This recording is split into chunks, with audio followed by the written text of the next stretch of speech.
이런 거를 그 방침으로 하고 있다는 거죠. 우리나라 사학 다 없애야 돼요. 진짜. 그렇게까지 가나요? 왜냐하면 사학들이 자꾸 그런 배불리기 있죠. 재산 네. 불리기. 그런 걸 하기 때문에 이런 법들을 악용하고 꼼수를 부리는 거예요. 네, 이 돈 없다는 대학의 적립금은 8조 원이었습니다. 어쨌든 8조 원? 네.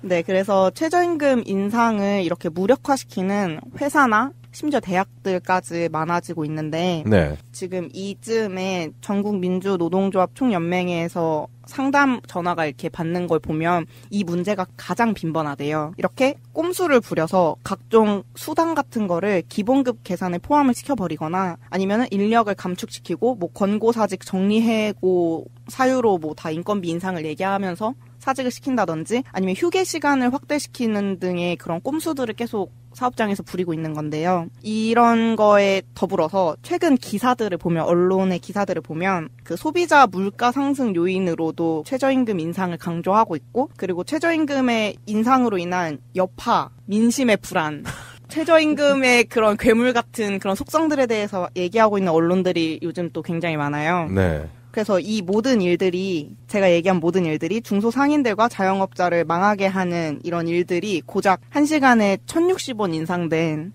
최저임금 때문에 이렇게 됐다고 얘기를 하는 걸 보면서 너무 억지고 핑계가 아닌가. 그리고 그때 우리 한번 최저시급 관련해서 얘기를 했었잖아요. 네. 그 정부에서도 나름 지원을 해놓고 지원 방향이라든지 이런 정책에 대해서 충분히 준비를 해놓은 상태고 그걸 실제로 시행을 하고 있는 상황이잖아요. 그때도 얘기했지만 언론이 문제야, 언론이. 맞아요. 예. 불안감을 자꾸 증식시키고 있거든요. 예, 그리고 예전에 그 노무현 정부 때도 그랬잖아요. 죽지도 않은 경제 계속 죽었다고 하는 게 언론이었잖아요. 점점 좋아지고 있는데. 점점 좋아졌는데 실제로는 사실 계속 한 번도 하락한 적 없이 국내 그 한국의 경제는 조금씩 상승하고 있다고 하는데도 이렇게 다들 죽어 있다는 듯이 얘기를 하니까. 지금 현재 언론이 자꾸 그런 프레임이죠. 최저시급을 인상해서 눈물 짓는 소상공인.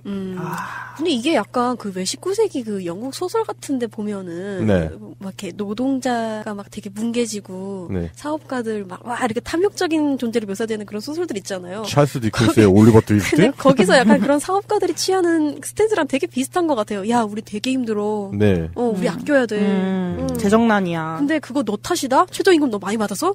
약간 그런 식으로 가스라이팅까지 하는 거죠. 그래서 내년부터는 네가 광산에서 석탄을 캘 때 쓰는 양초값을 떼겠어. 월급에서. 맞아. 뭐 그런 느낌. 네. 똑같네요. 네. 그래서 제가 아까 얘기했던 그 돈 없다는 대학의 8조 원의 적립금도 네. 그리고 작년보다 200% 증가했다는 임대료나 뭐 대기업의 횡포 불공정 계약 같은 것도 아니라 그 최저시급 인상만이 한국 경제를 무너뜨릴 것처럼 묘사가 되고 있는 게 주의해야 되는 언론의 태도라고 생각이 들고요. 네. 그리고 사실 정말로 그 1,060원의 인상의 여파로 한국 경제가 망해가고 있다면 정말 큰 문제긴 하겠죠. 그게 사실이라면. 그러면 그 나라 경제의 뿌리부터 다 잘못된 거죠. 네, 너무 잘못된 거잖아요. 진짜 그거는 말 그대로 고쳤을 수 없는 나라야.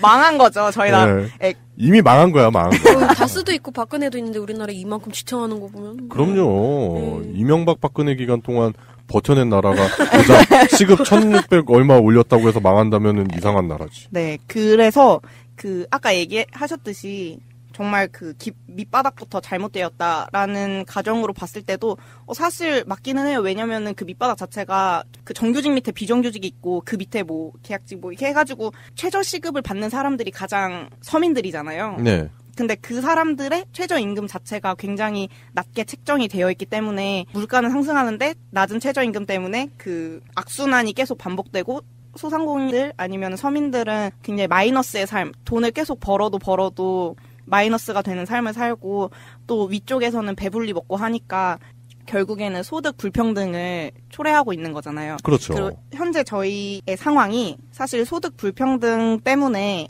부유한 사람은 계속 부유하고 가난한 사람은 계속 가난하고 한국 경제는 올라가고 있는데 우리의 삶은 계속 낮아지고 있고 그래서 뭐 탕진잼 얘기 나오고 하는 거잖아요. 푸어족, 워킹족 나오고 이 소득 불평등이 궁극적으로 해결되기 위한 가장 밑바닥, 가장 시초가 최저임금의 인상인 것을 잊지 말아야 될 것이고 네. 그리고 복지의 확대도. 네. 네.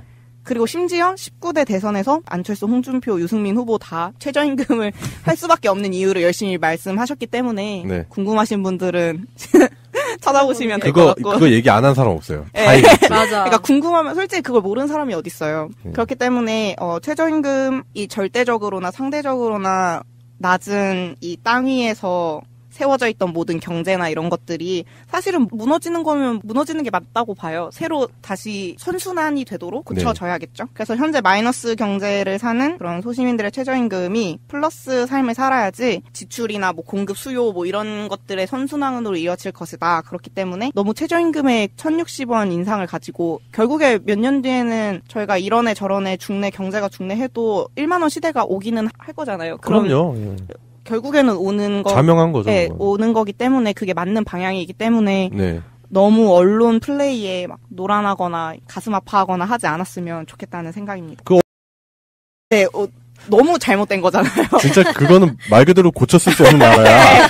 망한 거죠, 저희 나라. 네. 이미 망한 거야, 망한 거. 다스도 있고 박근혜도 있는데 우리나라에 이만큼 지탱하는 거 보면. 그럼요. 이명박 박근혜 기간 동안 버텨낸 나라가 보자 시급 1,600 얼마 올렸다고 해서 망한다면은 이상한 나라지. 네, 그래서 아까 얘기하셨듯이 정말 밑바닥부터 잘못되었다라는 가정으로 봤을 때도 사실 맞기는 해요. 왜냐면은 그 밑바닥 자체가 그 정규직 밑에 비정규직이 있고 그 밑에 뭐 계약직 뭐 이렇게 해가지고 최저 시급을 받는 사람들이 가장 서민들이잖아요. 네. 근데 그 사람들의 최저임금 자체가 굉장히 낮게 책정이 되어 있기 때문에 물가는 상승하는데 낮은 최저임금 때문에 그 악순환이 계속 반복되고 소상공인들 스탠스랑 되게 비슷한 것 같아요. 야, 우리 되게 힘들어. 네. 우리 아껴야 돼. 재정난이야. 근데 그거 너 탓이다? 최저임금 너 많이 받아서? 약간 그런 식으로 가스라이팅까지 하는 거죠. 그래서 내년부터는 네가 광산에서 석탄을 캘 때 쓰는 양초값을 떼겠어. 월급에서. 아, 맞아. 뭐 그런 느낌. 네. 똑같네요. 네. 그래서 제가 아까 얘기했던 그 돈 없다는 대학의 8조 원의 적립금도 네. 그리고 작년보다 200% 증가했다는 임대료나 뭐 대기업의 횡포 불공정 계약 같은 것도 아니라 그 최저시급 인상만이 한국 경제를 무너뜨릴 것처럼 묘사가 되고 있는 게 주의해야 되는 언론의 태도라고 생각이 들고요. 네. 그리고 사실 정말로 그 1,060원의 인상의 여파로 한국 경제가 망해가고 있다면 정말 큰 문제긴 하겠죠. 그게 사실이라면. 그러면 그 나라 경제의 뿌리부터 다 잘못된 거죠. 정책에 대해서 충분히 준비를 해놓은 상태고 그걸 실제로 시행을 하고 있는 상황이잖아요. 그때도 얘기했지만 언론이 문제야, 언론이. 맞아요. 예. 불안감을 자꾸 증식시키고 있거든요. 예, 그리고 예전에 그 노무현 정부 때도 그랬잖아요. 죽지도 않은 경제 계속 죽었다고 하는 게 언론이었잖아요. 점점 좋아지고 있는데. 점점 좋아졌는데 실제로는 사실 계속 한 번도 하락한 적 없이 국내 한국의 경제는 조금씩 상승하고 있다고 하는데도 이렇게 다들 죽어 있다는 듯이 얘기를 하니까. 지금 현재 언론이 자꾸 그런 프레임이죠. 최저시급을 인상해서 눈물 짓는 소상공인. 근데 이게 약간 왜 19세기 그 영국 소설 같은데 보면은 네. 막 이렇게 노동자가 막 되게 뭉개지고 네. 사업가들 막 와 이렇게 탐욕적인 존재로 묘사되는 그런 소설들 있잖아요. 찰스 디킨스의 올리버 트위스트? 근데 거기서 약간 그런 사업가들이 취하는 시킨다든지 아니면 휴게 시간을 확대시키는 등의 그런 꼼수들을 계속 사업장에서 부리고 있는 건데요. 이런 거에 더불어서 최근 기사들을 보면 언론의 기사들을 보면 그 소비자 물가 상승 요인으로도 최저임금 인상을 강조하고 있고 그리고 최저임금의 인상으로 인한 여파, 민심의 불안 최저임금의 그런 괴물 같은 그런 속성들에 대해서 얘기하고 있는 언론들이 요즘 또 굉장히 많아요. 네. 그래서 이 모든 일들이 제가 얘기한 모든 일들이 중소상인들과 자영업자를 망하게 하는 이런 일들이 고작 1시간에 1,060원 인상된 최저임금 때문에 이렇게 됐다고 얘기를 하는 걸 보면서 너무 억지고 핑계가 아닌가. 그리고 그때 우리 한번 최저시급 관련해서 얘기를 했었잖아요. 네. 그 정부에서도 나름 지원을 해놓고 지원 방향이라든지 이런 거를 그 방침으로 하고 있다는 거죠. 우리나라 사학 다 없애야 돼요. 진짜. 그렇게까지 가나요? 왜냐하면 사학들이 자꾸 그런 배불리기 있죠. 재산 네. 불리기. 그런 걸 하기 때문에 이런 법들을 악용하고 꼼수를 부리는 거예요. 네, 이 돈 없다는 대학의 적립금은 8조 원이었습니다. 어쨌든 8조 원? 네. 네, 그래서 최저임금 인상을 이렇게 무력화시키는 회사나 심지어 대학들까지 많아지고 있는데 네. 지금 이쯤에 전국 민주 노동조합 총연맹회에서 상담 전화가 이렇게 받는 걸 보면 이 문제가 가장 빈번하대요. 이렇게 꼼수를 부려서 각종 수당 같은 거를 기본급 계산에 포함을 시켜버리거나 아니면은 인력을 감축시키고 뭐 권고사직 정리해고 사유로 뭐 다 인건비 인상을 얘기하면서 사직을